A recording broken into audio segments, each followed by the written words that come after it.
Hi everyone, today I'm reviewing the markings of a right incomplete cleft lip repair, and I want to focus on a vertical triangle wedge excision that I insert to help make the lip a little shorter on the cleft side because it's easy to make these repairs too long in incomplete cases. So I mark the alar bases and the columellar base where I mobilize the columella more towards the right and an alar base superiorly immediately. Mark the oral commissures for this helps to set Nordhoff's point.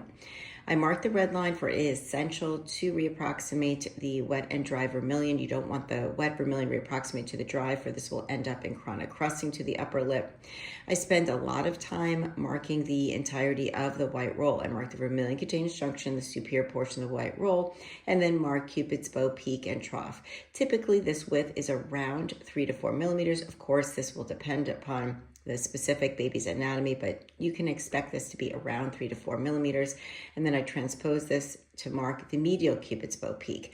And from this point, I gently draw the rotation flap and don't extend this beyond the opposite philtral column. The curvature to this very much depends upon how much length I need to the lip. And then from this point also, I extend intranasally for the C flap. Now I also mark the white roll on the cleft side. For this helps to best determine the location of Nordhoff's point. This point, it sets the vertical height and depends upon the distance from the oral commissure, the thickness to the vermilion, and also you want a robust white roll.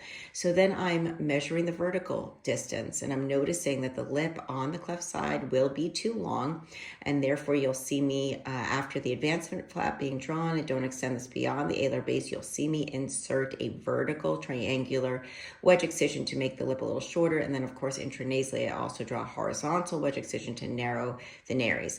Now, extending down from Nordhoff's point is a convexity to the mucosal flap and then a concavity to the mucosal flap on the non-cleft side, because you want to insert the thicker vermilion into the thinner vermilion and then release the upper lip frenulum for adequate rotation of the lip. You'll note that I don't make triangular flaps along the vermilion. I like these curved concavity and convexity to the mucosal flaps. And then of course, focusing on this vertical triangular wedge excision to shorten the lip on the cleft side. I don't make this incision right away. I determine whether I need this triangular wedge excision at the end of the procedure, but it's important to mark it at the beginning. I hope this was helpful, and as always, stay tuned for his on-table results tomorrow. Leave your questions in the comments below.